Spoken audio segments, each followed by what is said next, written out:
Ay, hi te.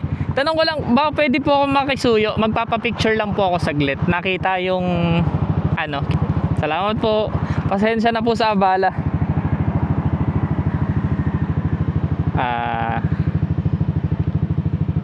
Eto po.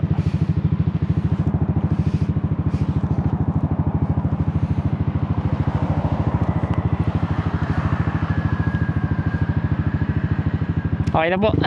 Salamat po te ha. Pasensya na po. Ang kapal ng mukha mo boy. Hala, kutya.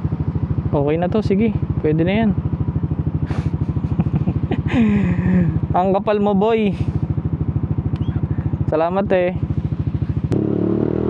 Living the best life in North Carolina. Siguro nagtataka ka kung bakit ako nagpa-picture doon. Isa kasi sa mga pinapangarap kong lugar na mapuntahan yun. Yun ay ang North Carolina. Sa tuwing makakakita ako ng mga reels sa TikTok tungkol sa North Carolina ay talagang nai-inspire ako. Lagi kong iniisip na sana makapunta ako doon, maka-experience na makatira, ma-migrate, makapagtrabaho or makapagnegosyo sa lugar na yun. Dahil manghang-mangha ako sa kagandahan ng lugar, sa tanawin, sa mga puno at sa magandang klima. Minsan pinagpipray ko kay Lord na sana balang araw ay makapunta ako doon. May mga bagay na gusto tayo kaya hihilingin natin, pagpipray natin. Pero syempre, it's all about the will of the Lord. It's the will from the man above. Kung saan niya tayo dadalhin, hindi natin pwedeng gustuhin ng pansarili lamang. Laging ipagkakatiwala natin sa taas. Kung napanood mo tong video na to, siguro meron ka ring mga gustong puntahan. Meron ka ring gustong ma-achieve sa buhay. Magtiwala ka sa itaas. Huwag magtiwala sa sarili. Dahil kapag meron kang tiwala sa itaas, yung nasa itaas mismo magbibigay ng lakas para magtiwala ka sa sarili mo. Kasi pride yan. Minsan masyado nating inalalagay sa ating pangsariling desisyon yung mga bagay na gusto nating mangyari. Kaya isa sa mga natutunan ko nitong mga nagdaang taon, life will humble you. Kapag meron kang gustong ma-achieve, hindi lang basta sa pansariling diskarte mo. Ito ay tulong galing sa itaas. Siyang magbibigay ng enerhiya, physical, mental, spiritual, lahat sa kanya manggagaling. Kaya kailangan mo magtiwala sa itaas dahil darating yung araw na lahat ng gusto mo na pinagdarasal mo ay ibibigay niya. Magpatuloy ka lang, kaibigan.